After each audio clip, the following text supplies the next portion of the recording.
démarre de la cabosse. Alors la cabosse, ça ne se passe pas chez nous, ça se passe dans les pays d'origine. Donc les cacaoculteurs récoltent les cabosses, en retirent les fèves qui sont à l'intérieur, font fermenter les fèves pendant une huitaine de jours, les font sécher au soleil et puis les mettent dans les sacs qui se trouvent ici. Donc nous on reçoit les sacs, on va torréfier les fèves de cacao dans le torréfacteur qui se trouve juste à proximité. Les fèves de cacao vont monter jusqu'aux alentours de 120 degrés pour une torréfaction parfaite. Bien sûr, chaque fève a une torréfaction un petit peu différente. Au bout d'à peu près 30 minutes de torréfaction, les fèves sont suffisamment torréfiées, on les sort et elles sont prêtes à passer dans la machine qui est juste derrière nous, qui s'appelle le casse-cacao ou un tarare. Et dans cette machine-là, on va concasser les fèves et retirer la peau. De cette machine donc, va sortir ce qu'on appelle le gruet, la fève de cacao concassée.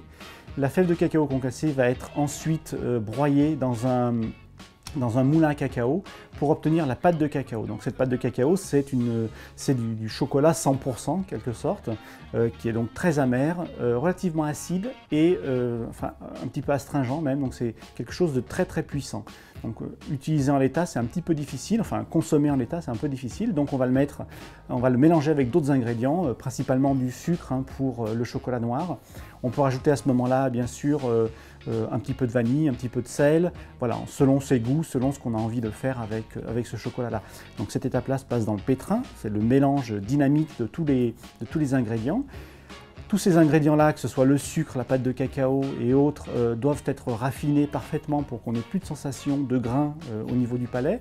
Et cette étape-là va se passer dans une broyeuse raffineuse. Donc c'est constitué de gros cylindres extrêmement lourds qui sont mis en pression pour laisser passer vraiment des particules extrêmement fines.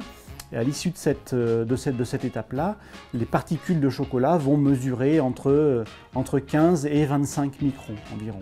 Donc on a une pâte de chocolat qui est très très fine. Cette pâte de chocolat va être mise dans la dernière étape de fabrication, dans la machine qui constitue la dernière étape de fabrication, qui est la conche.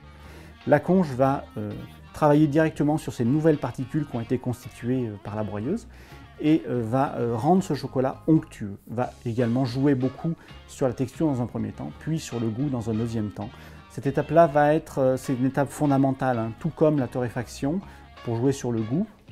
Cette étape-là va durer peut-être une quinzaine d'heures. Je dis peut-être parce que ça peut être 4 heures, 5 heures pour des chocolats, des Criollo qui sont extrêmement délicats en goût, ou jusqu'à 24 heures pour des chocolats extrêmement puissants, extrêmement marqués. Voilà.